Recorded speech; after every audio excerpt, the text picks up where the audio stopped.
Maybe not perfect, but they'll be the way they'll be. Okay, all these kids, I own. Thanks. I'd like to call the school board meeting for May 3rd, 2016 for the Des Moines Public Schools to order. Please take the roll. Ms. Langford? Here. Ms. Ellsburn? Here. Ms. Anderson? Here. Mr. Barron? Present. Ms. Caldwell-Johnson? Here. Ms. Newcomb? Here. Ms. Boson? Here. First item on our agenda is approval of the agenda. I believe I'll turn it over to Ms. Newcomb to offer a motion. I'd like to make a motion to approve the agenda with pulling item 11 off. Where should I? Yep. Do I have a second to approve the agenda with number 11 pulled for individual consideration? Mm-hmm. I'll second it. Motion by Ms. Newcomb, second by Ms. Boson. Please vote.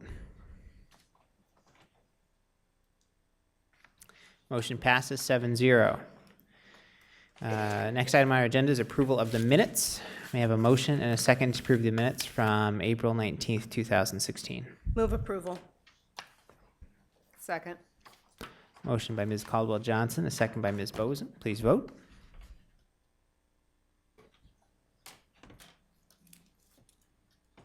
Motion passes 7-0. Next on our agenda is district recognitions. None this evening. So we'll move on to the consent agenda. We allow any person the opportunity to speak to the board for up to 5 minutes following presentation of an agenda item. If anyone wishes to speak to an agenda item, please go to the information desk to sign up. Remarks must be germane to the agenda, and we ask that you avoid reference to personalities and character attacks, as those types of comments serve no productive purpose. As a reminder to the board and public, the board will not engage in discussion or deliberation with the speaker regarding comments made to agenda items. Discussion and deliberation will remain among board members at the board table, with speakers' comments informing said discussion, deliberation, and determinations as deemed necessary. We appreciate your input. Ms. Boson, do you have the motion? I do. I move that the board approve the consent items in accordance with the recommended action for each item on the consent agenda, including bills previously authorized, certified, and approved for payment by the board secretary in the amount of $5,814,167.89, and P card transactions in the amount of $798,897.73. Do I have a second? Second. Motion and a second. Any questions? No, we're good. All right, please vote. Consent items are approved 7-0. The next item on our agenda is item E1, summer meal program. Gosh, we have to do it number 11. Number 11. Should we? Yeah, let's go ahead and. Okay. Step back then. We'll next take item 11 from the consent agenda, which is open enrollment. May I have a motion and a second to approve this item? To hear.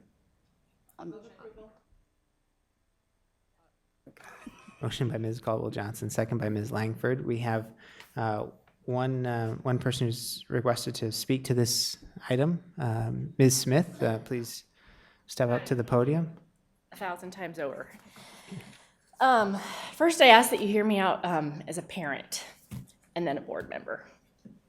This is Briley, and she's been a fantastic student her whole life. I have documentation from her middle school teachers.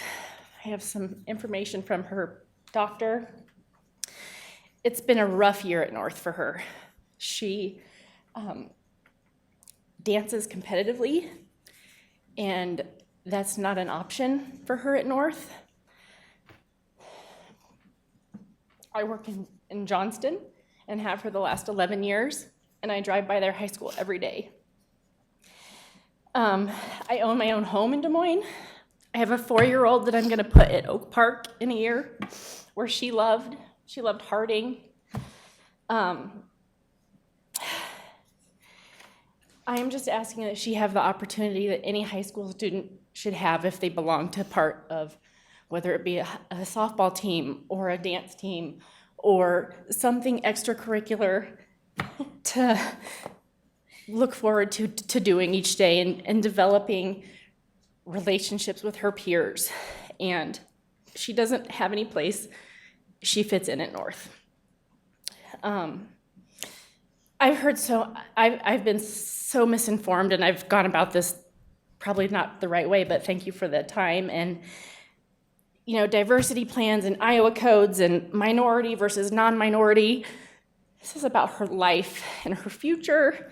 And she's developed anxiety and depression for the first time ever. She wants to go to college and dance. And I'm a single mom going through a divorce with 2 kids. And if she could get a scholarship, she needs to dance at a high school where she can get one. I pay $7,000 a year for her to dance at a private studio and compete. I have beautiful pictures if you guys would like to see them.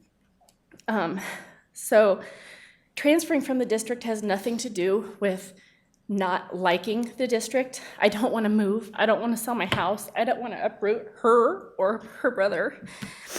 I can't afford to pay tuition at Johnston, which is almost $7,000 a year, I found out.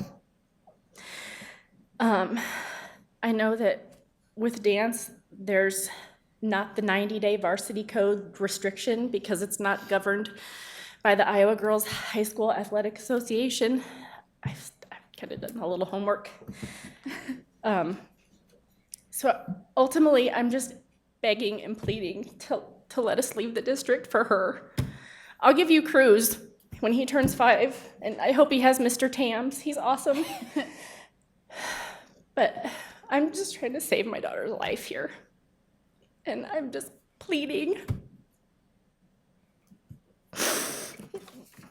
I see I have 2 minutes, so I would love for you guys, or at least maybe one of you, to read these out loud, because I can't. I'll cry. So these are from her middle school teachers. There's 2 of them.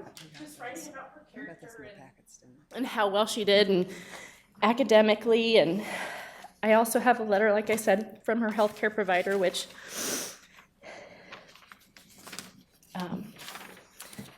and pictures. I'm a really proud mom, so I want to share them with all of you guys.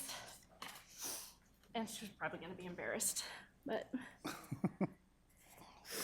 I mean, very, very few people who dance continue into dance for a lifetime, and I think that she's one of the very few. And I know that if she had that to look forward to every day at school, her grades would go back up. I mean, the records speak for themselves, so. Do you want to say anything? Do you guys have any questions for me or her? Because I'm an open book. I appreciate the testimony. The function of the board is to work within the board and seek staff comment. So we're not necessarily going to ask you for information, but we'll review everything that you brought forward. And I think a number of these were submitted and part of the request that you made. I know. Yeah, I've probably given too many. Oh no, I'm just saying. Copies I think a few of us have read these already. So Okay, good. So I think Thank you. You can feel comfortable that your concerns heard. have been heard out. So Thank you. all right.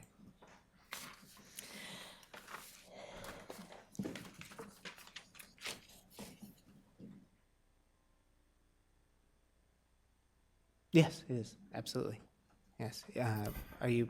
If you're good, you're more than welcome to. I'm good. Sit down. So. Oh, okay. I can sit down. If Thank you, you. I mean, I don't want to cut you off. I think I've spilled everything. So, thank you. Thank you. Thank you, Ms. Smith. I was just curious what the within district options that were provided to these 2 were, or if we know, or did I miss that? Because I know that typically, did I miss that? I don't believe that. I don't believe that was sought. But I don't. Eleanor, do you? No. Oh, okay, so that's something that families themselves have to want. I was under the impression that we went to within district transfers before we looked at out of district transfers. We do, If but it's, we can make don't- the accommodation. But we don't have competitive dance at any of our schools. Oh, okay. Thank you. Actually, they go to state competitions. No. I know we do. But apparently not at the level that Johnston does, apparently. I don't know. Okay.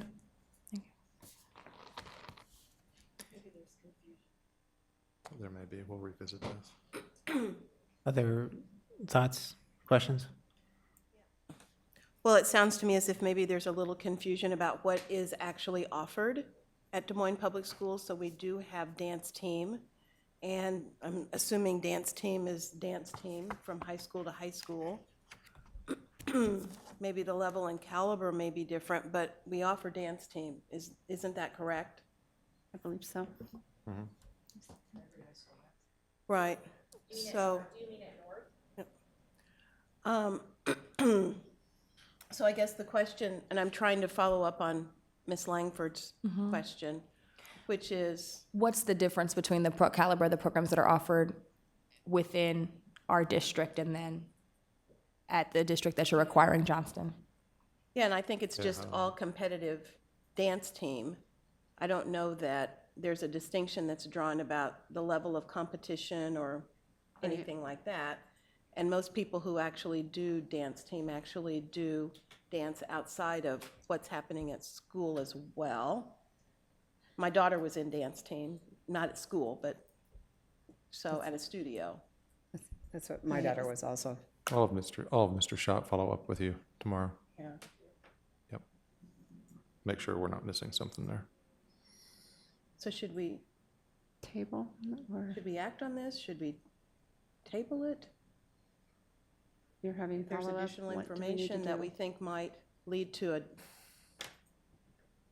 I'm looking to you for guidance. Yeah, I'm as the trying to think. I'm superintendent. trying to think through what the best way to handle this would be. Perhaps we pull this particular one from Out of the rest of the group? from the rest of the group. So If do we that's- need, if that's amenable to the so do we need to make Alternate motion, an alternate motion to approve the item minus right. Briley. Briley Huddleston? So I think I was the maker of the original motion. So I would like to amend my motion and ask that we act on this item minus the action with regard to the request for open enrollment for Briley Huddleston pending staff follow-up. Second? Well, the matter's still open for discussion, so I'll I have a question. Has the staff, she has contacted, or she has talked to some of the staff, or? I don't know that there's been a discussion specific to Okay. dance. Okay. Just wondering. Ms. Langford. Just a clarification question moving forward, whenever we have open enrollment appeals that are coming before us. So when it says DMPS is able to accommodate the student at another building if they desire, or sorry, that we're able to accommodate them somewhere else, that has to be, the action has to be taken by the parent to request that. So the district can deny or appeal and then provide that this is the options that we're able to provide. But we don't automatically, when somebody's appealing, or let's say a family appeals, it's not given at that time, like, here's your other options before No, it gets to us. typically it is, but Okay. I don't know exactly what happened with this particular Sure. case, so Okay. I don't want to speak to what discussions were had. Got it. Just clarification question for me. That, Okay, I know I originally pulled number 11 off the consent agenda item. Just generally speaking, not any particular individual's request. There are a few things that I considered for this particular vote, particularly when a homeschooler is being requested to take online classes. I think that should be a kind of a consideration. And then, of course, try to keep it as general, my comments as general as possible. I think there's a lot of things that was provided in this packet that I hope everyone has taken to heart and really considered when they take this next vote.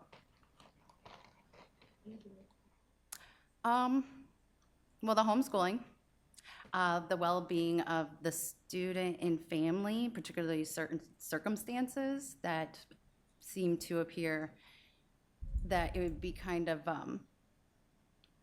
more troublesome if they remained in a certain situation that were that particular school. It'd be more accommodating for families, particularly we have some divorce, couple of divorces in here, single parents, trying to make that family, and as a single parent, Violi, I do understand what it is like to try to get my kid where he needs to go and where I need to go, particularly when they're younger. So that really kind of resonates with me because home life makes a difference in the school.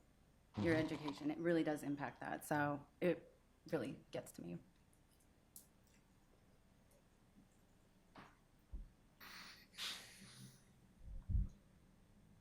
Any other questions, discussion?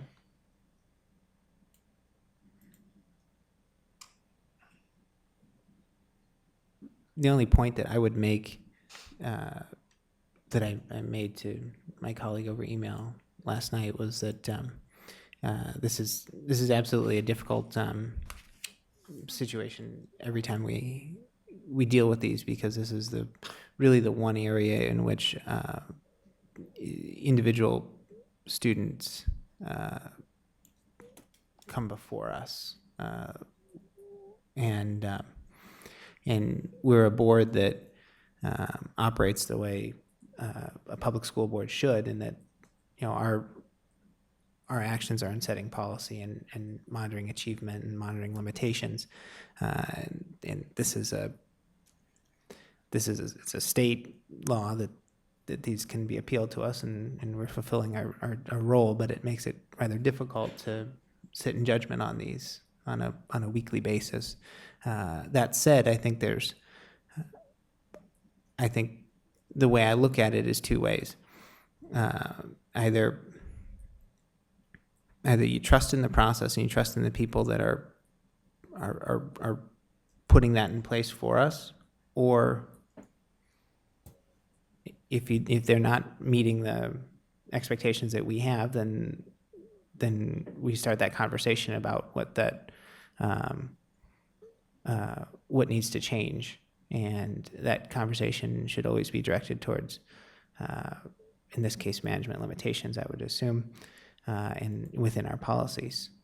And so what I would suggest moving forward is, I think looking back at the last, being, rather interested observer the last 8 months of this board, that this is not the last time that we'll be in this situation. And so perhaps we'd be well served to have either a full board discussion or perhaps a subcommittee with some input from the staff to discuss how we handle these and how we move forward, if there's any changes that we want to make in the process, anything that we want to bring forward relative to policy.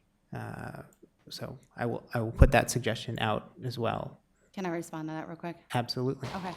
I really appreciate it. And I know that there's pending email that I had sent you guys, particularly about this, reviewing this process, very specific to that. However, I would also, it's not a trust issue. It is about a legitimate appeals process. If you say making a decision that opposes the district is showing that we don't trust them, it tells us that no parent can come before us and actually have a true administrative process if it's already decided. Yeah. To do otherwise would be blaming the district for doing something wrong, and that's not the case at all.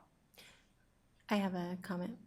I also agree. I don't think it's anything to do with trust. I think the district, the staff does a fantastic job, but these are real people with real stories, and we need to hear them, and different decisions need to be made occasionally due to the circumstances. It's not like it's an assembly line and everyone's the same. I get that it's going to be hard, and people come and the decisions maybe won't be reversed, but we need to be a little bit more open, I think. And it's not about trusting the district or not trusting them. That's it. Ms. Caldwell-Johnson and Ms. Langford. I support the recommendation that you're advancing, Rob, with regard to allowing the board an opportunity to review state policy and state code and make determinations about whether or not we want to make any adjustments to our own district process for appeals. I think the one thing that we have to be extremely careful about, and this can become a very emotional issue, which I totally and completely get. We've all had kids in school. We've all had friends of our kids who are in school and know the parents very well and have been put in really tough situations relative to these decisions. However, emotion aside, I think that we have to be very careful that we are not putting ourselves in a position where we are compromising our role as board members, compromising our position as a district, and putting ourselves in a position where we're setting precedent when maybe we shouldn't. And so I think being in a position to really more carefully evaluate the entire process and to determine where we want to land on that at least gives me a sense that as a board, and as a newly constituted board that's really not weighed in on this issue in a significant way, that we do give ourselves time to do that. We may end up exactly where we are right now. We may be someplace different. But I want to caution us that we not put ourselves in a place where we're setting precedent and then on each situation or in each case, weighing in differently, depending upon who it is, depending upon the circumstance, et cetera. That's a slippery slope that I'm not willing to go down, and I think it's something that we have to consciously be in a position to evaluate and then make a determination about where we end up. But we have to be very, very careful. Ms. Langford had yours next. And Ms. Boson.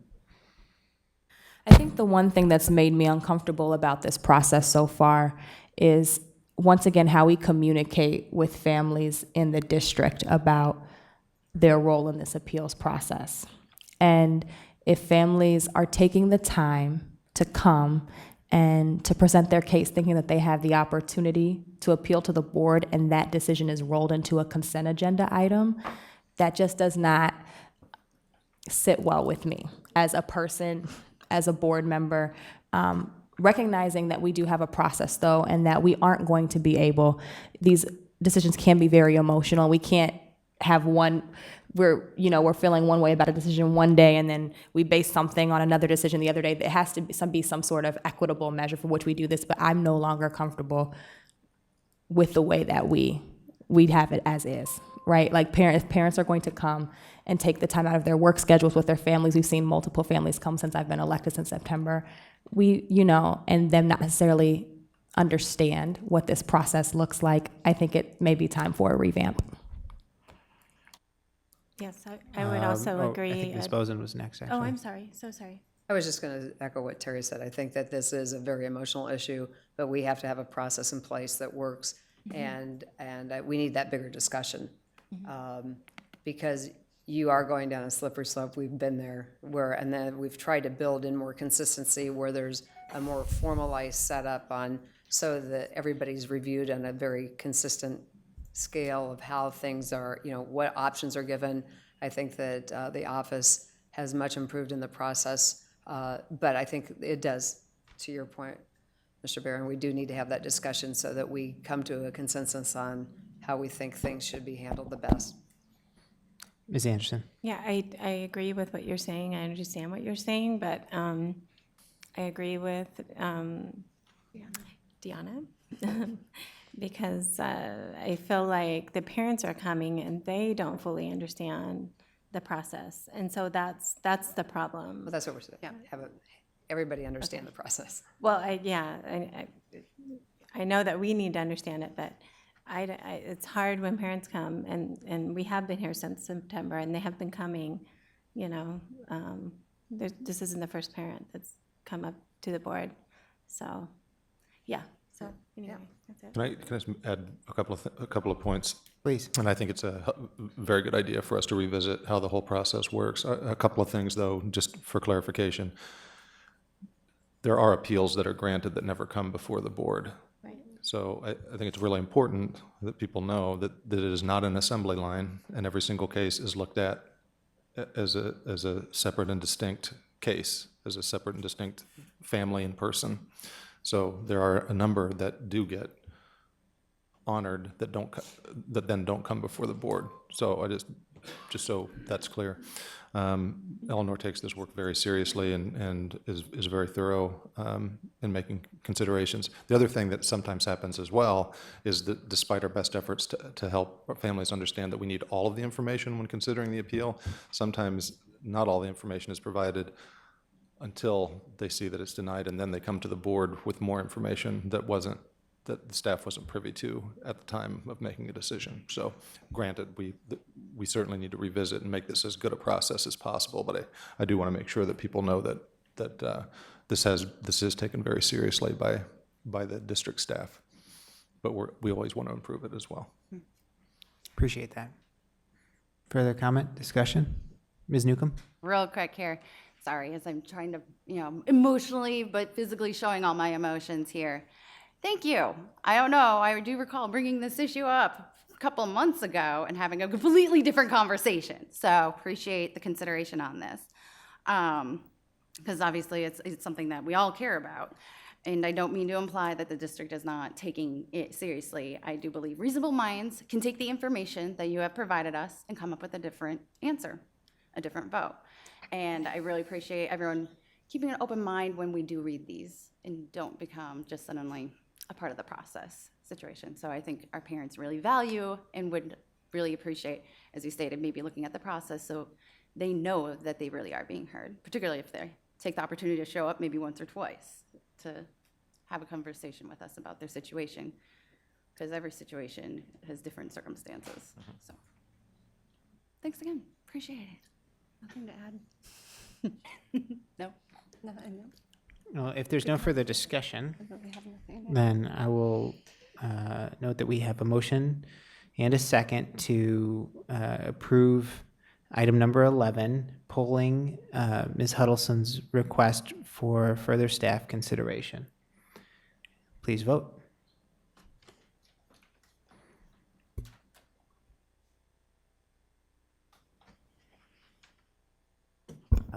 Motion passes 6-1. Moving on to the next item on the agenda, which is item E1. It's our summer meal program. There's no action on this item. There's no presentation. Any discussion among the board?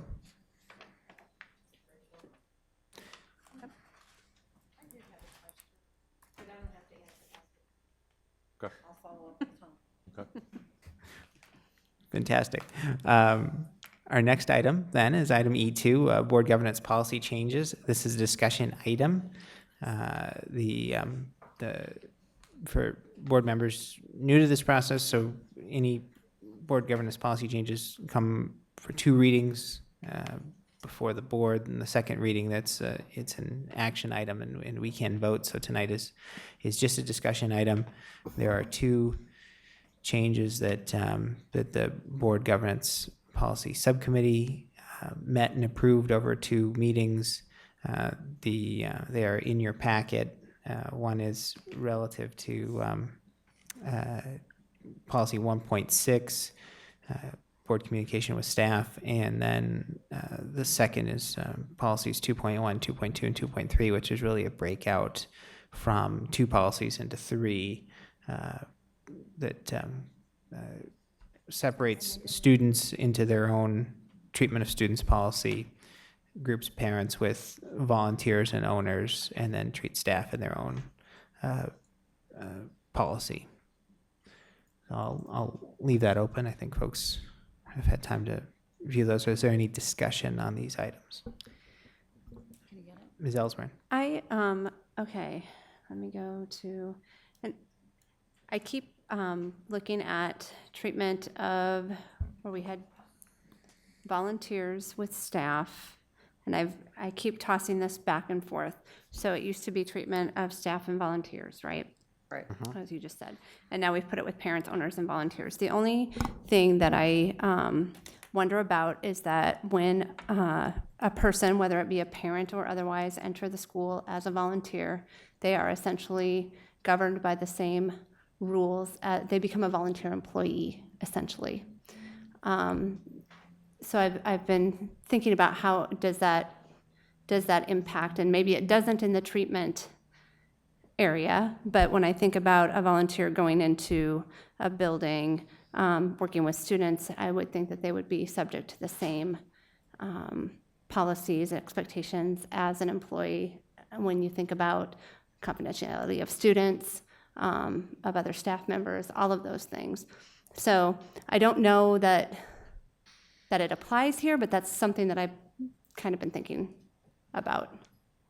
Since I'm kind Ms. of the one Boson? that broke it up, I do think you'll have some, but a lot of the people going in to volunteer might be just going in, so they're still closer aligned, I think, with a parent. Not that you wouldn't have that, it was more how you could monitor each of the other staff, and volunteers just seem so separate to me from, And I so see volunteers you that could have too. under that, still volunteer and parents, still some of the same criteria, because parents could be a volunteer. So, yeah, I lost my page, so. Yeah. So basically, that's one reason I still think staff, you know, so I think it really ties I get together that still too, closer. but that's just something Because the majority, still a lot of volunteers maybe aren't in the classroom. You could be in somewhere, I don't know. That was just my take on it, that it's more closely aligned. Not that you couldn't have some of the criteria that they'd have to meet the same stipulations, but.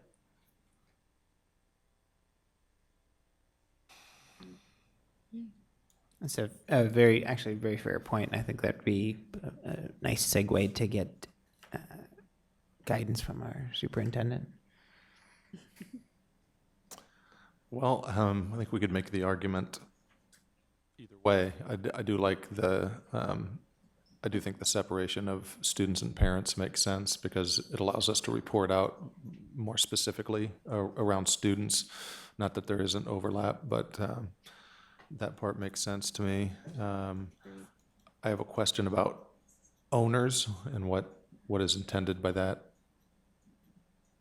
addition. It's like it's what we talk about in policy, who's the owner of the district? It'd be like the people, the taxpayers, the community. No, I get that. Oh, but, okay, sorry. But I mean, yeah, sorry, I should have restated that question. I guess, how does the board envision that treatment? How would we monitor, or if there's an ideas about how would we monitor the treatment of owners as separate and distinct from staff, parents, or volunteers? true. And that's not supposed to be contentious. I'm not visualizing how we would meaningfully illustrate that with data, but I might be missing something. Mm-hmm. That's That's a valid point. Yeah, that was my comment when I looked at this section. I immediately went to monitoring and what are the data points that we would use to determine whether or not we have or haven't. Hopefully we haven't, but. Ms. Boson. I guess that when you talk about data points, not that they have to have a ton of, but the owners are we reaching out? I mean, that's kind of, when we're having something, I think it came out of when you have a major issue coming up, whether a boundary change or whatever, have you engaged the owners, which are the community people or things like that. So I think that's where that came from. So I don't know if it would be, I think when you're monitoring it, it's not something that has to be, did we have, whether it be the budget forums, or did we provide an opportunity for the community? So I don't think it has to be tons of. Okay, that's helpful. That's kind of where I think it would. So have we actively reached out to engage with owners? Did we engage in the owners when we have some issues? Because I think one of the comments out of some of the preliminary things were having people be notified of things if we're going to have a major decision, school closing, things like that. And so did we engage in them? Right. And it's not that it's something, it's just, the budget, I think, was the prime example too. Did we actively go after and see? Gotcha. I think this is a good discussion though, because I do want to fast forward folks to 8 months or so from now when we will be going through our annual evaluation of superintendent aligned with these policies. So, and somewhere in between there, we will have gotten a monitoring report on this. So we will, what I would like to see from the board relative to this treatment of owners concept is that there's some unanimity in terms of what we are expecting from the administration if we're going to change the policy relative to what they're going to report on it. So I think Connie's explained that well. I think that's good. Is there consensus thought difference on this? Ms. Anderson? I think that I can see Tom's face, a little confused maybe. I mean, not maybe, I don't know for sure. But I do think we need more of a way to, for the district to monitor, or just to be a little bit more clear. So, you know, so many times we've done that. I don't know for sure. I don't want to, like you said, get to his evaluation and it be unclear, I guess. Or get to the monitoring. Right. It's, yeah. Right, right, that's the get trick. to the monitoring, yeah. I had a question about another one, but go ahead, I'm sorry.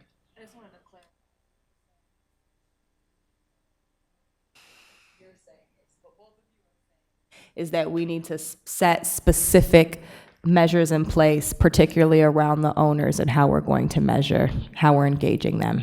I think what I'm saying is more so not we as the board don't need to set those measures, but we as the board need to be clear about what we're asking of the district if we're going to put this into policy, so that we don't put something into policy, they come and report on it and we say, well, that really wasn't what we were looking for. Is that a conversation for now or later?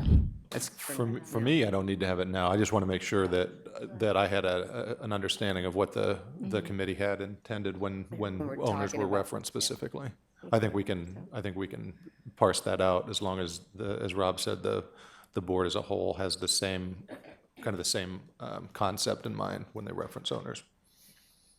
So, you know, I guess that would be the question, do we think all three of these need to be in, or do they not? Do they, you know, I've felt pretty firmly that the staff need to be separated out of, and volunteers that need to be separated, but.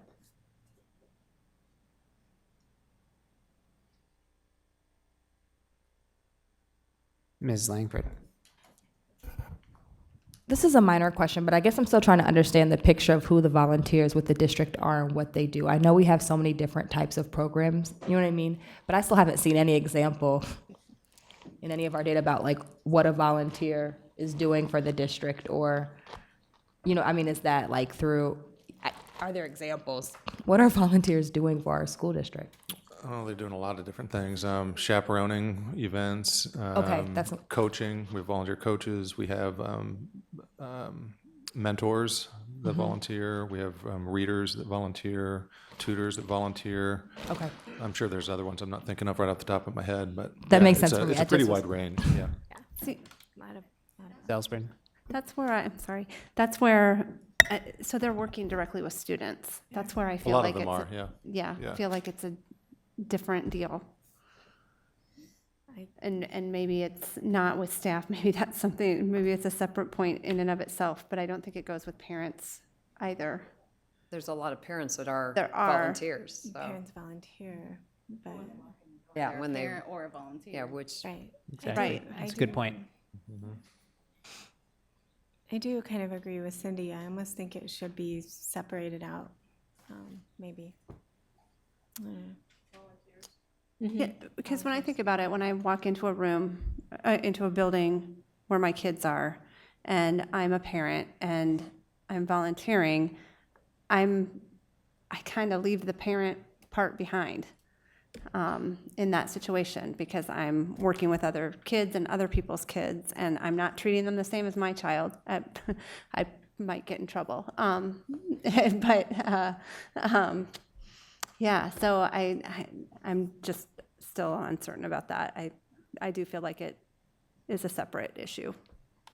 I'm going to take the chair's privilege and make a point, and then I'm going to call on Ms. Langford. If the thought is that volunteers don't fit with parents and owners, I don't necessarily feel strongly one way or the other on that, and I think that there's been good reason to move them back. I would argue that we put them back with staff and not create their own separate policy for the purpose of, or to avoid having the Okay. district provide another report to us on another policy. So, Ms. Langford. I think for me, I'm trying to figure out how to articulate this clearly. When we're looking at all these categories, it's, in my mind, I'm not thinking about the differences between each of these categories or groups of people solely by what they're doing for the district. But these policies, we're writing how we want to make sure that they're treated. Like the outcome of this policy, the focus is how are each of these populations of people that we're interacting with in our schools being treated. So for me, I don't necessarily, the distinction of where they go doesn't really matter to me as much as what we're measuring, and that's, are they being treated equitably and fairly and safely within our district, and we have a way and we're engaging with them. But if you could explain to me why it matters, that would be a little bit more helpful.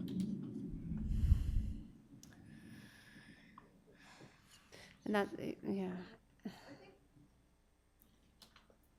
When I try to draw a distinction between parents, owners, and volunteers, it's more to me how they function in relation to the district and the role they play.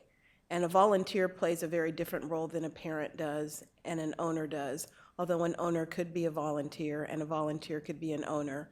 A volunteer could be a parent, it has already been lifted up.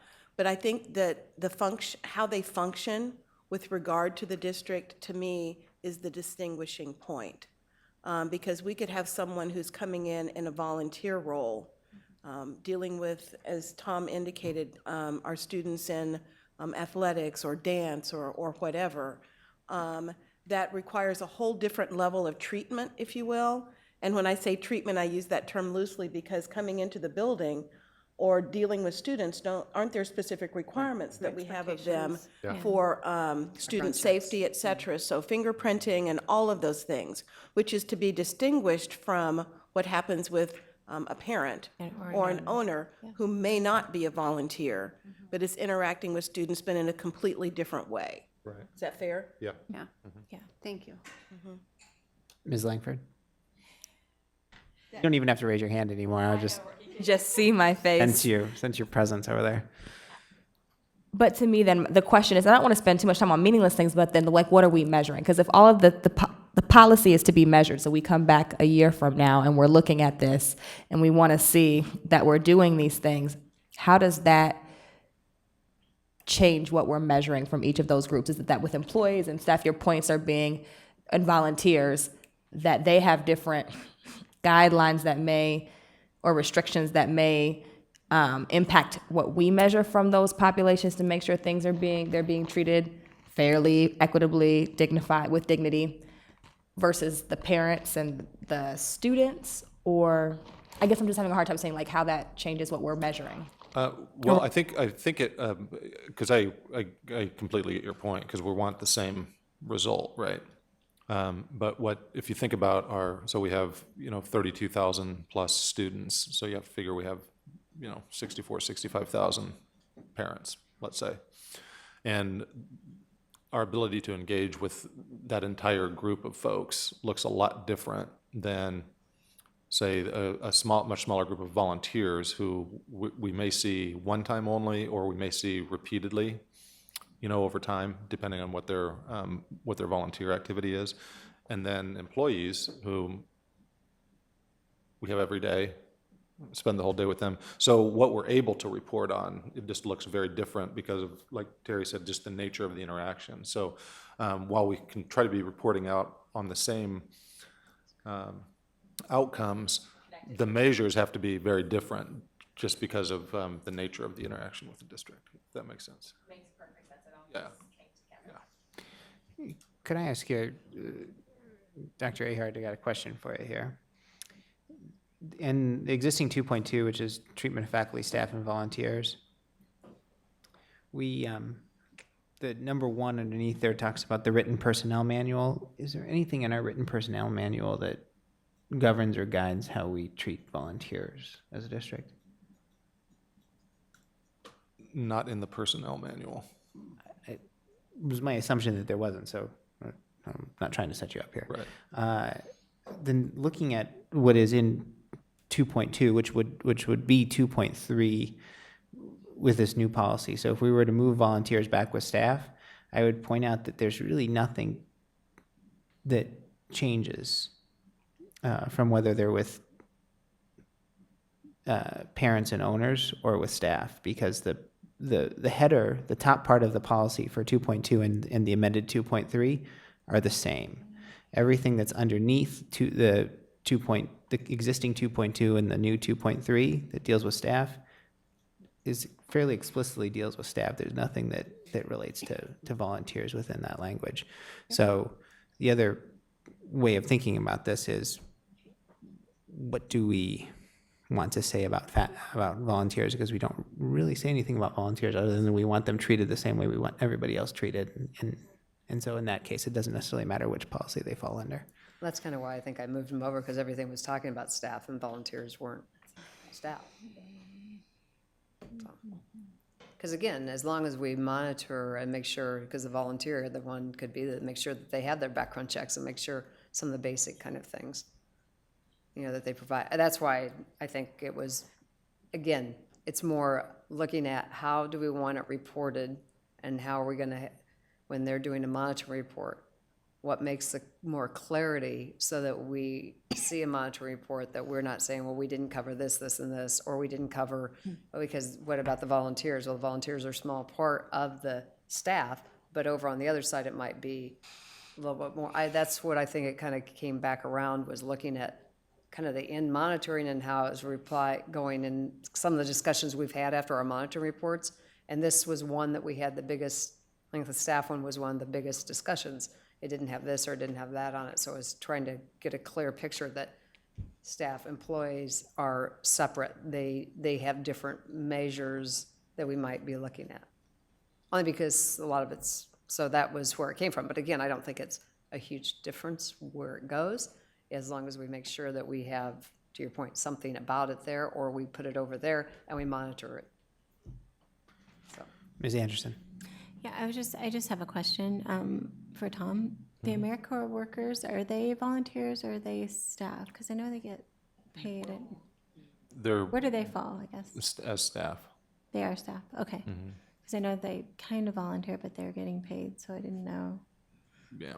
how that worked. And then I'm just wondering if there's any kind of data, I'm not asking for it today or tomorrow or anything, if there's any data of how many volunteers actually are in our schools.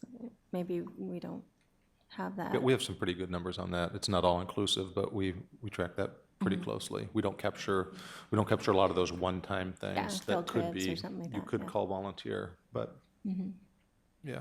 Okay. Ms. Langford. I feel like this is anyway, in terms of all the different types of volunteers, right? You have those volunteers who are volunteering on a one-time basis and then who are more consistent, maybe doing a coaching position or a tutoring position. Do we have appeals processes for any of our volunteers if a termination occurred, or is that even feasible or necessary for volunteers in the district? I don't believe we have an appeal for that, no. And this is just a question. I think about so maybe for some of our more long-standing positions who are like coaches, I just think if I'm a student and I'm coming, or a community member and I'm coming in and tutoring, there's a variety of reasons why I may leave. I'm just trying to think about things that we would measure, right? Or how you maintain that your volunteers, when we have such a broad spectrum of what a volunteer in the district could look like, are being treated fairly. I just didn't know if we had an appeals process or if that was even necessary. Yeah, good question. No, we don't. Yeah. And we just had a substitute teacher here. There is an appeals process for, That's not a volunteer position. no, I know it's not, but that is staff.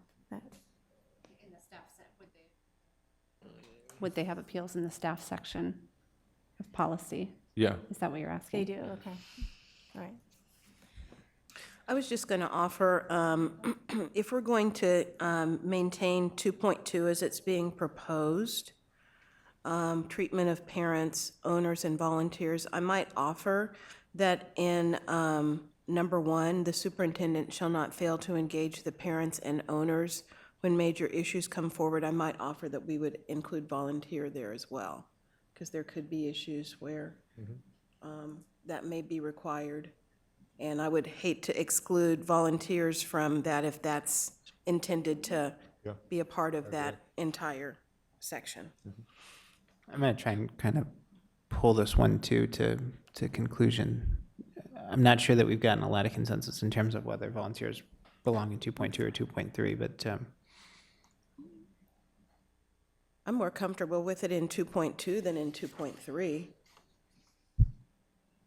Because I think we have a whole set of policies and procedures and things that deal with employees that do not extend in the same way to parents, owners, or volunteers. And so pulling them out, I think that was Definitely, I where we think were is- at when we were doing the policy, was a consideration, because you can still put more things under the 2.3 Right, where they're exactly. at. We might need to add some more things, or, 2.2, I guess it is.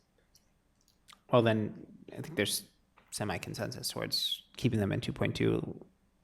I'm going to move from this 2-point section to 1.6 and ask if is there any discussion on changes within that suggested policy change? on Yes. 1.6.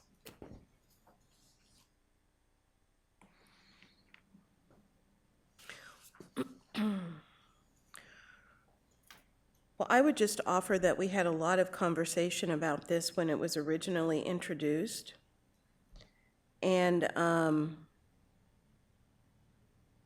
guess I'd like to hear from the policy committee about the rationale for the change. I agree.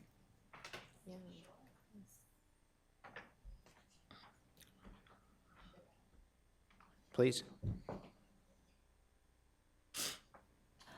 Specifically, under number 5, I think the most contentious area where we were debating change was under board member communication with staff, and how the policy formerly read was that all conversations with staff had to go through our superintendent prior to us reaching out to talk with any Des Moines Public School Board staff members about anything on our board agenda. And so the policy committee went back and forth about what was appropriate when, I know, there were some members who felt like that was an unnecessary step. We should be able to talk to who we wanted to talk to when we wanted to talk with them without having to go through the superintendent. There was somebody on the other side that felt like, that was, the policy as is could probably use some updating and changes, but was okay with the current structure. And we kind of just found like a middle ground in the sense that we recognize that we need, there may be opportunities where it's essential that we actually are able to hear from our staff directly around board-related matters.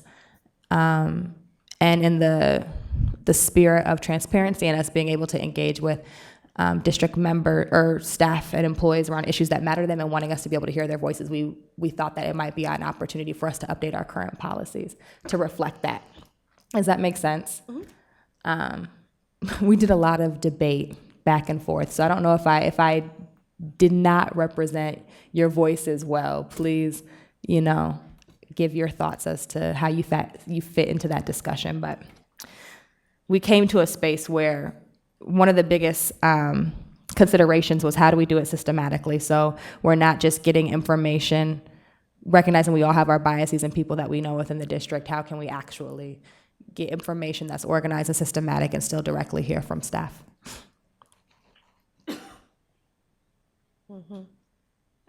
Ms. Newcomb? Just kind of going off that, a lot of our discussion was based upon where the district once was and where it's headed, where it's at. We are definitely a much more diverse group, but I think we all have a lot of respect and understanding, and I think this better reflects that. our ability to work together, really. And, you know, not, and I want to point out, like, that particular sentence in 3A is been moved there. And then, of course, 5, board member communications with the staff is where a significant amount of change really happened, but, yeah. I guess that's- Ms. Langford? So sorry. A more succinct way to put it may be that we recognize we have several avenues that we hear from our staff currently, right? There's opportunity for people to come and talk during public comment. During all of the reports that we get within our board docs agendas, you have designated a staff that we can address any questions that we may have about any issues. This is just adding one additional way and circumstances that make sense. This is us looking into the future, where our teachers, our employees, our staff, it would be helpful for us to hear from them directly, right? Recognizing that everybody has a perspective in that space or in our decision-making process. So just adding one more avenue for us to hear from staff.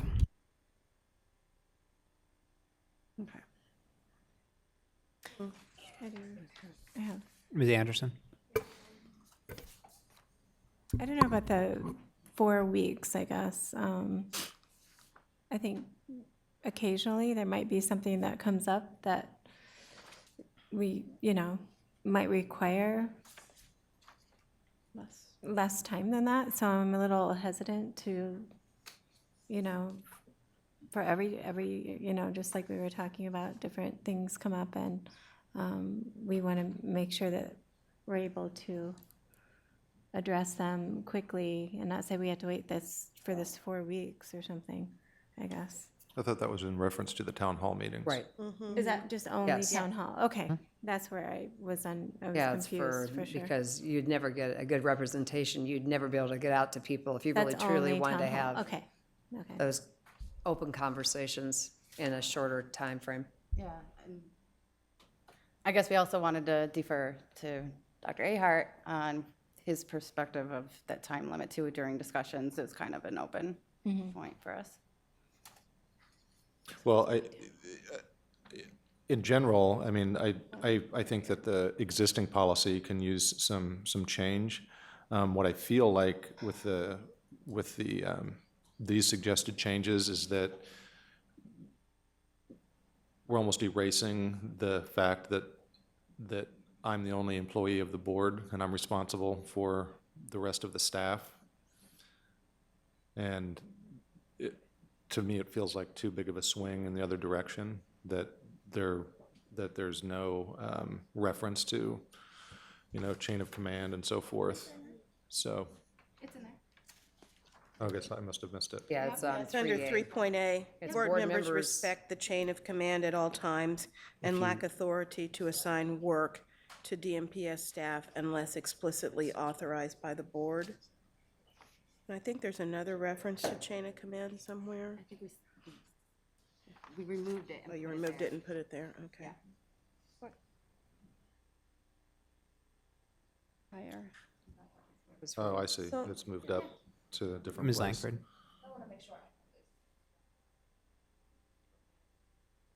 This is before I respond. No, I don't think so. Another piece that we considered was, not wanting to put additional work on your staff, right? When we have, in creating like these town hall meetings, it's solely as an opportunity for us to be able to hear from staff. This isn't about decisions that would affect them. And we're looking down the line.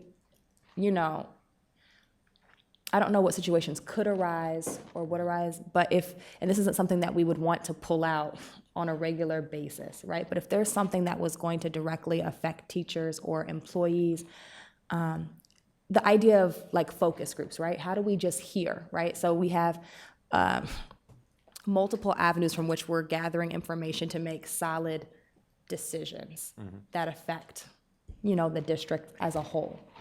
And so I think I'm speaking for, the committee as we were going through this process. Our intent was not to disregard your voice in this process. And we were really trying to find the places that we're making sure that we're addressing you as the superintendent and our employee, but just opening up avenues for us to be able to hear from our staff voices when it may matter.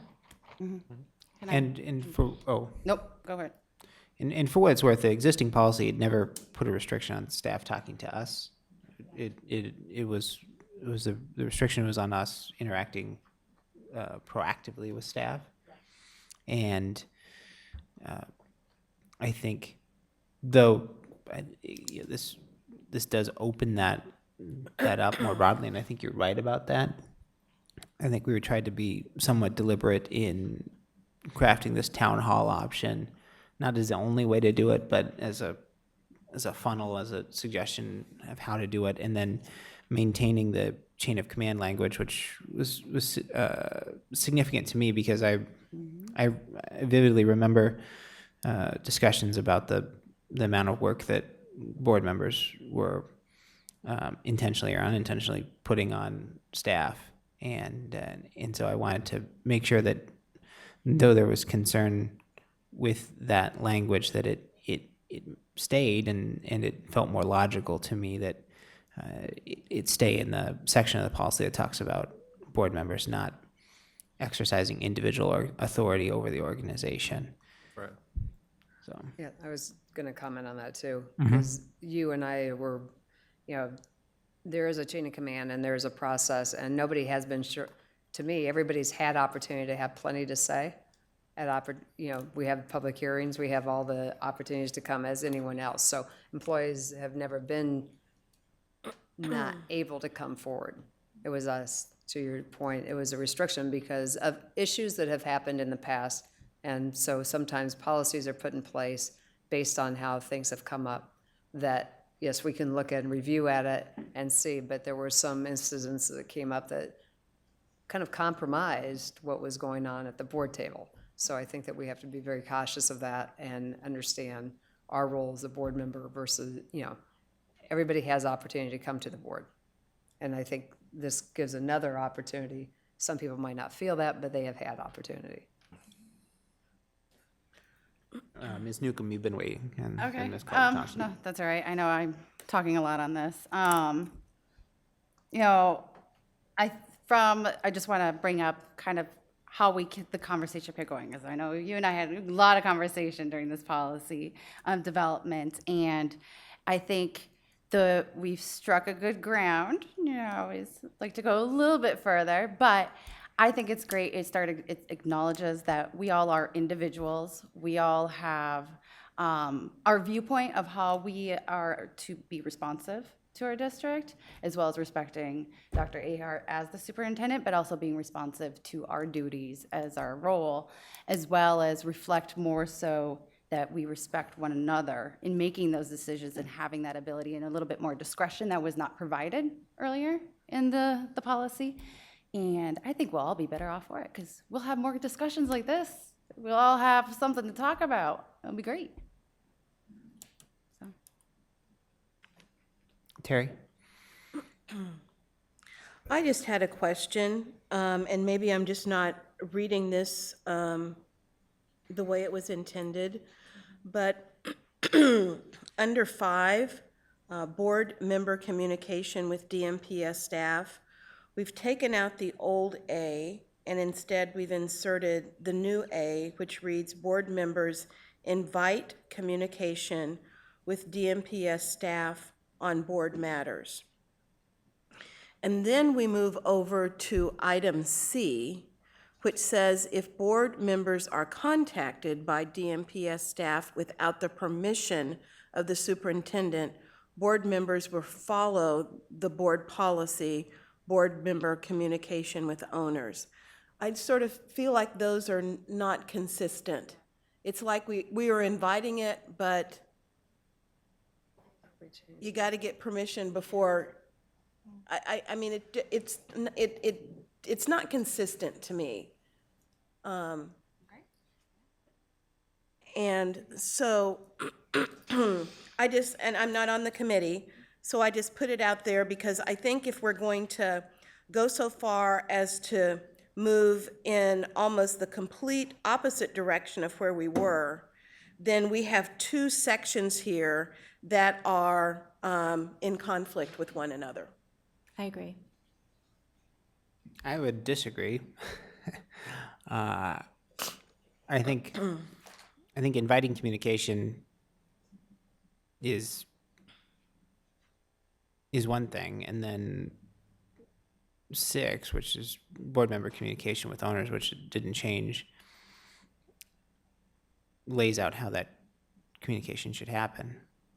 Relay information about DMPS in a positive, truthful manner. In speaking as an individual, board members should clarify they're speaking as an individual, not for the board. Retain the right to speak to anyone as an individual. I feel like these are I don't feel like they're in conflict with each other. So I would open that discussion though. Ms. Newcomb. Yeah, just going along with the topic here, I guess, it kind of, for me, for C, is laying out a responsibility for the staff within it, even though it's our conduct. So this is a board's conduct, so the board member, but I don't know how we would hold a staff member, or, are we gonna ask the superintendent? Did they ask if they could speak to us? I mean, I feel like it's, the obligation there is just weird to staff. Which part are you referring to? C says, if the board members are contacted by staff without the permission of the superintendent, how are we, who's gonna find that out? And there's a distinction that's drawn here between communication with staff and communication with owners. So that it's not consistent who the communication is with.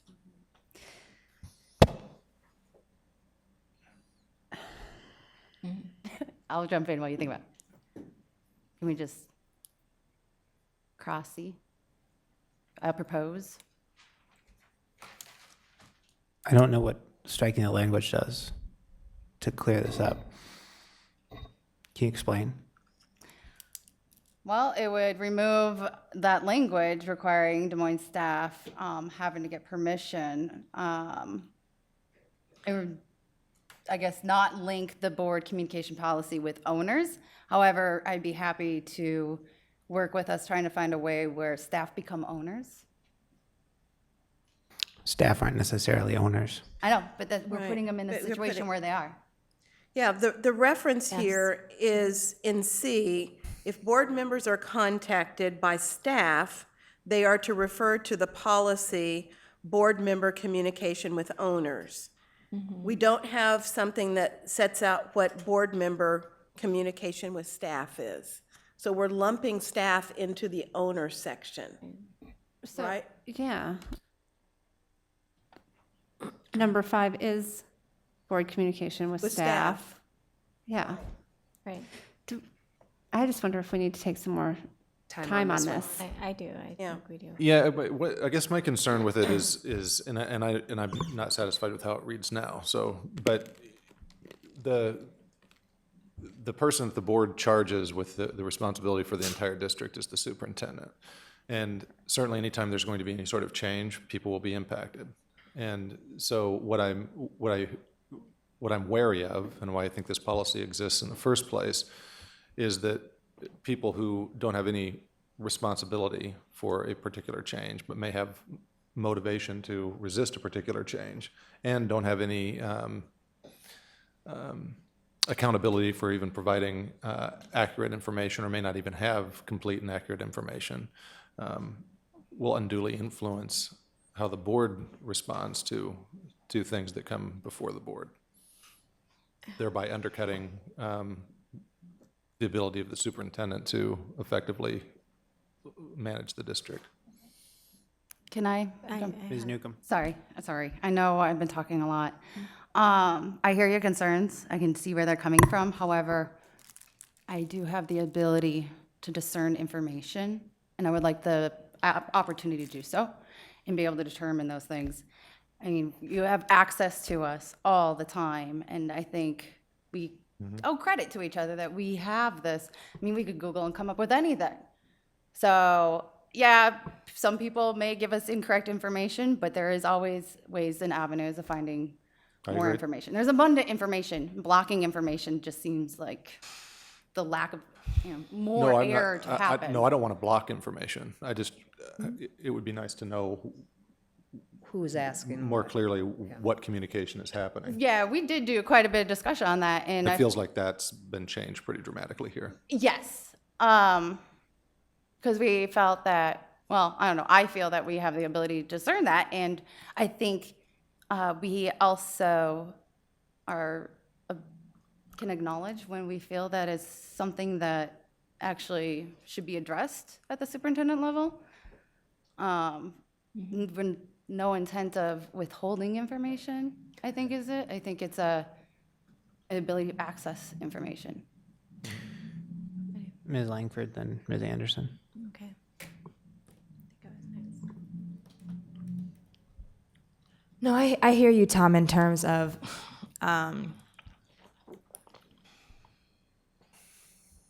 misinformation being spread and that impacting board members' decision making. A couple things in response. So Terry brought up the point that some of these things, we have two pieces of this current policy. Board members invite communication with DMPS staff on board members. And then when we go farther down, what she pointed out, when it says we have to notify the superintendent if a staff member contacts us without permission. So I think we're kind of dealing with maybe two different types of communication within the same policy. It sounds like how staff are interacting with us, right? And then how we handle that information. And then how we're hearing from staff on a systematic basis, right? Those are two different, how we invite, Communication. yeah, Part A, board members invite communication with DMPS staff on board matters, right? So that's talking about how DMPS staff may reach out to us on an individual basis, but not in a systematic way. And then further down in C, if board members are contacted by DMPS staff without the permission of the superintendent, board members will follow the board policy. So that's one kind of communication, and we certainly need to address that. So if we need to go back to policy and hammer that out, that's what we signed up to do, right? And then we come back. I think for that Part B, right, in terms of holding town meetings or focus groups, I think it's important to note that A, the board would have to make that decision, right? And we wouldn't make that decision apart from, your input and selecting, having that Oh, conversation. yeah, I don't have any issue with that. Yeah, and I'm not referring to any specific thing in here, it's just the general spirit of it struck me as, and I appreciate what you're saying, Natasha, but I can also tell you that in the past, that hasn't consistently been the case. And so when we're talking about policy, what we really have to think about is not the people around the table right now, but who may potentially be around the table in the future. And that's the voters' decision.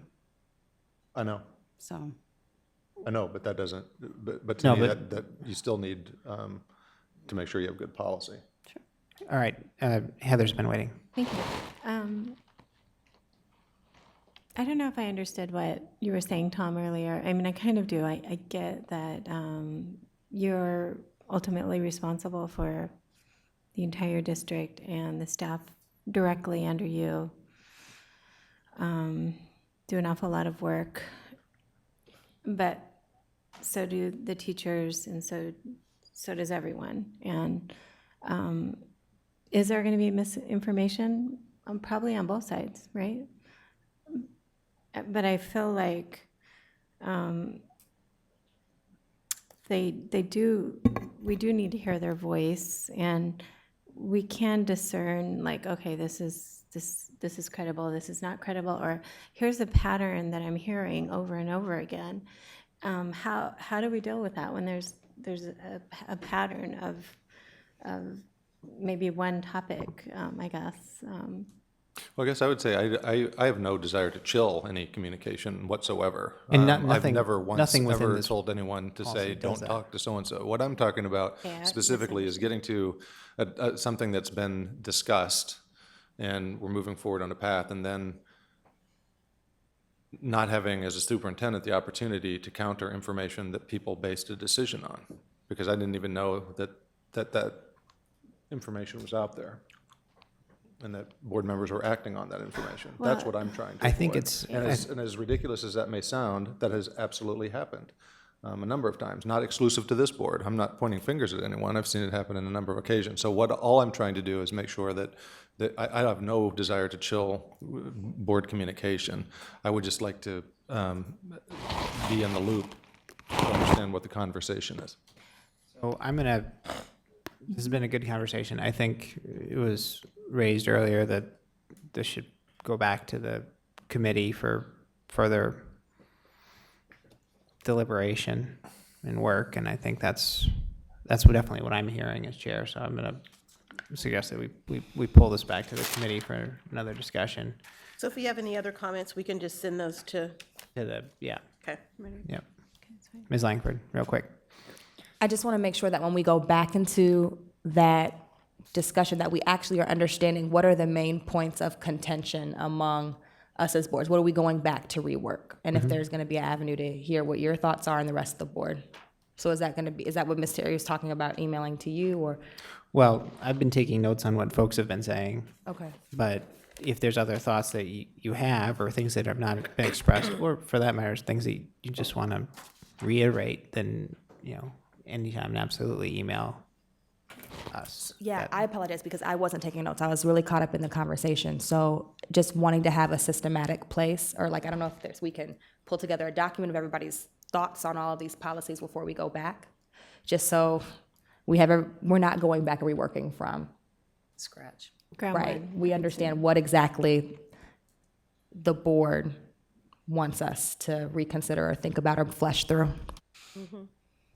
I think my sense is the board does not have a unanimous position on how to handle this right now. And I think there are board members that have raised up concerns and thoughts, and the administration has raised up thoughts. And so what I've been trying to do is take those down. But I don't know that there's a board, other than that this is not something that would carry. Ms. Ellsworth. Just to clarify, is it just the 1.6 that's going to go back to committee and not the not the management limitations that we spoke of? Will those be on the? That was my sense, and that's what I had suggested earlier. Is that Okay. that seems Sorry, I fine missed that. to move on, but it's.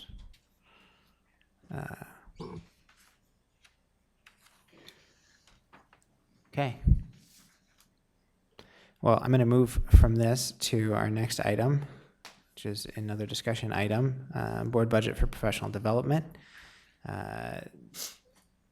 This is the first time since I've been on the board that we've put the board budget on the agenda to discuss at the board table. As I thought about whether to bring this item to the full board discussion, I considered our board budget policy and where it guides us. This is a policy that we don't discuss often, but something that's actually touches on another number of important parts of our work. Touches on new member board orientation, touches on board training, touches on community outreach. So it's really, I think, a significant thing that we're doing. Plus, it's also important to think about this with the coming fiscal year and the budget work that we've been doing. That as a district, we're working with trimmer sales and less capability because of our state policymakers, and so it might be worth having this discussion at this table rather than between the chair and vice chair, for instance, about how we want to prioritize our spending and what we want to spend it on. I think we've actually done a pretty good job so far of investing in things that have in development work that has benefited the board and helped the district.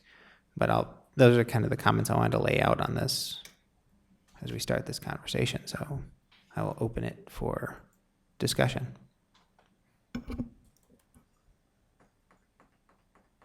I'm waiting for the document to come up. Rob, Ms. Ellsworth. quick question on the budget document where it says Des Moines Register. Is that what we pay for, like public notice, public hearing notices, and those types of things? Budget publication. we have a FY14, $13,351.42, and an FY15, $12,589.79. Do you know? I'm looking at you, Thomas Harper. I think Deb could probably answer that, but the answer is yes. I would have to double check, but I think that includes legal publications, Okay. bills. The that notifications. get Yep, in just all that there, stuff, yeah. Public hearing notices, all of those type of things. Suffices.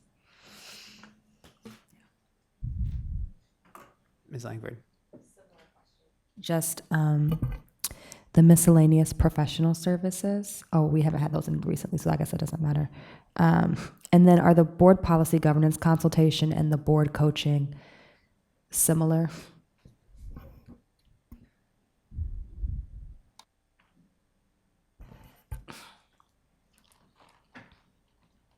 I can't speak to board governance consultation. Cindy maybe could, because that was one of the years when you were chair. Sure. I am assuming, but I guess we would need to double check that is the consulting fees, but separated into two separate buckets, depending on what we had the consultant do. Because when his menu of items, and I'm talking about Eric West, FY15, yeah, had different fees for what it was. So there was probably a coaching fee and a policy governance consultation fee, but that would be something that would probably, I would hope, be in some sort of detail. Yes, it is. I think we probably have to go back and take a look at the underlying detail, but I think it's essentially. Eric West's fee, Yes, though. yes. And part of that could have been like when we had the board, where we had the summer program for all the new candidates too, so that might have been, it's probably just how Right, it's and categorized. how he, yep. So it's probably just how it's been categorized, but if we could have Thomas thank and the group look it out to break it out, and then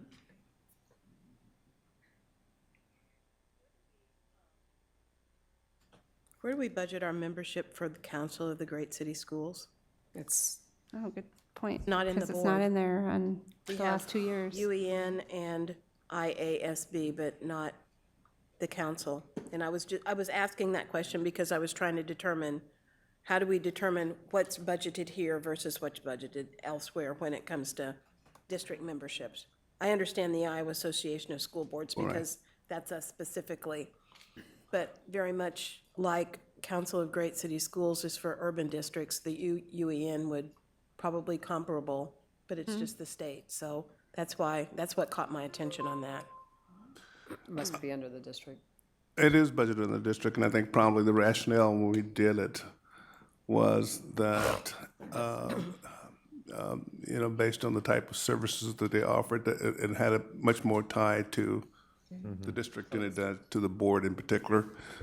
If I was to sort of characterize the work of the UEN, I think we probably have kind of been on both sides of the coin. Sometimes it was stuff that benefited the board, but here again, we've probably been somewhat inconsistent in terms of where we have paid that fund, basically. I'm just going to bring up on UEN and, sorry, I'm just kind of going ahead. I didn't. UEN and on the Iowa Association of School Boards, at one point, we weren't in the Iowa Association of School Boards, and we've just gone back in, so that's why they're both under the board, because that was our association, was the At UEN. one time, yes, UEN was, because we, Right. it's a great point. And the reason, that for those who are new to the board, I think we just went back to the Iowa Association of School Boards, I think a year ago, 2 years ago. Yeah, 15. And our big rationale was that they offer some financial services or financial products that we didn't have access to, that more than offset the membership fees, basically. That was, I'm just being honest. Well, that was, and that's, and That's those really- who are here Yeah. during non-membership, and then membership will remember our communication around that. We weren't necessarily advocating that the board get particularly active with IASB, but they did offer some financial tools that we didn't have access to, as Thomas said, that the advantage more than covered the cost of the membership. So we thought, why not? I think you also have to, if you want to go to the National School Board Association, you really need to be a member of the Iowa School Board Association. Right, right. I do have a. Yeah, I think the Iowa School Board Association, when I just went to that conference, it was very helpful, informative. I really was impressed, and I think, like Thomas said, I think they have a lot to offer, and it's, you know, it's our state. I mean, it's kind of local. Just a reminder, there is a local conference as well for the state for that too. That might be worth looking into. I think in October. I do want to raise up travel costs, out-of-district travel. That's been one area where there's been growth, especially this year. It's not reflected on the first page of the document that you see because not all of the travel from the board members that went to the School Board Association conference in Boston has been, I think, just hasn't been paid, right? So, yeah. So the current year expenditures on travel are $19,084, which compares to a little under $8,000 a year before and $3,000 and almost $4,000 the two prior years. I think if we're looking and being conscious about how we're going to spend money in a tight year, we should be thoughtful about and maybe set some limits on the conferences we're going to go to and the number of board members that we're going to send, because these are really costly to do this. I would say they're very, you know, it is very costly, and that's one reason we didn't do a lot of conferences when we were in the tightest of the budget years, because, you know, they were pretty costly. The one thing too, and I don't see on our, is there's for really the budget for like our outreach to community and things like that from the board, there's nothing in here. So I think that we need to reevaluate some of our expenditures into how we can get some money into that. So we can effectively not have to, well, do we have the money to do it, not do it, but we have a specific purpose and set a budget for that, for the linkage committee. I agree with that, and I also think that if you even look, though, at the amount that was budgeted, and it's been flat from FY14 to current, with significant carryover each year, I think there's something to be said for austerity, but also making sure that we are equipped with the tools and the knowledge we need to effectively function in our roles. And to that end, I do think that there should be some conversation about the number of individuals that potentially we would send to a conference or multiple conferences in any given year. But I would hate for us to be so tight on ourselves that we are not allowing ourselves the opportunity to learn as we grow as board members. And I think especially in years when we have new board members and as I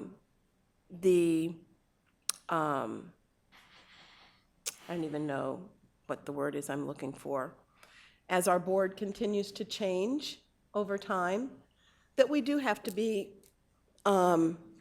conservative, but I also don't think that our conservative nature should in any way stand in the way of our ability to really be able to do our jobs effectively. And I think we have to be in a position to be able to balance that. And I think that There are a variety of ways that we can learn as a group, and I think we invested a lot in external consultation and in coaching coming in, but I also think that there's a lot that we have learned even beyond that process. And so being really conscious about how we want to grow as a board and investing in ways that allow us to do that is where I would like for us to land. I don't want to throw the baby out with the bathwater, but I do think that we have to figure out how we bring some sort of balance to how we invest in ourselves, while at the same time being very conscious about the amount of funding that's available for us to do the same.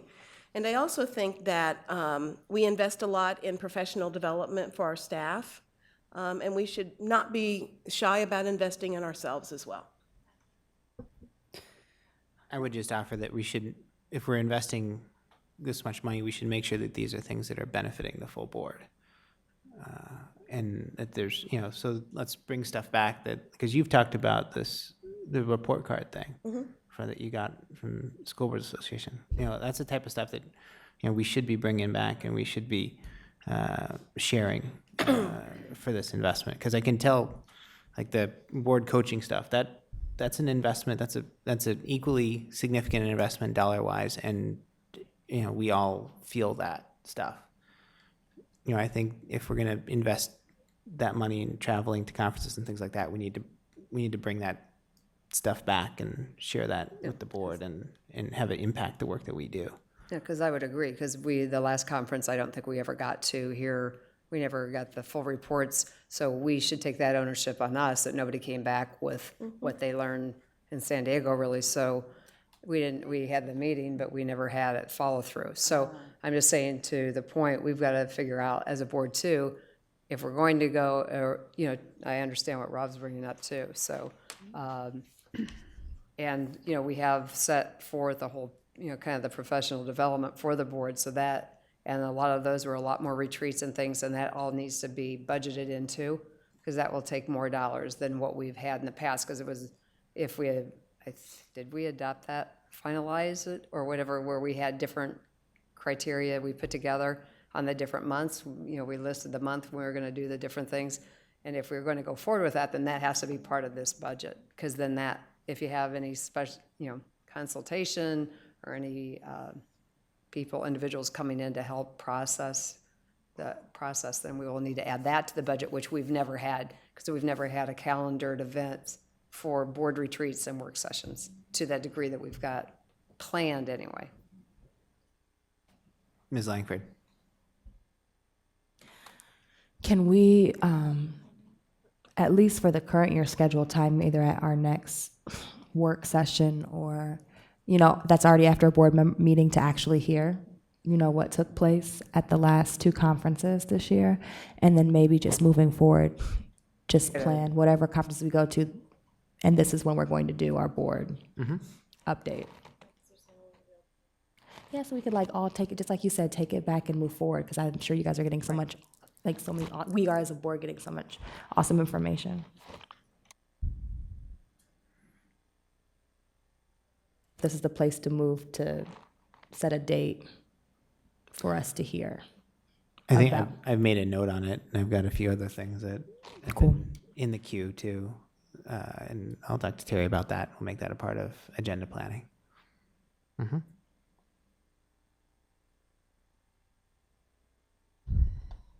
Ms. Ellsburn. I guess the one thing I'll add is that I do agree that there is value with some of these conferences and striking the balance. That's all great. And also, there might be other opportunities beyond these two as well. So, and I completely agree with Deanna as well in setting a plan and a process as far as how we share that information when we've done that. I don't know where I wanted to go with that, other than to reiterate the value in doing that in board development. There is something to individual development, but definitely something that we can benefit as we bring that back for the full board.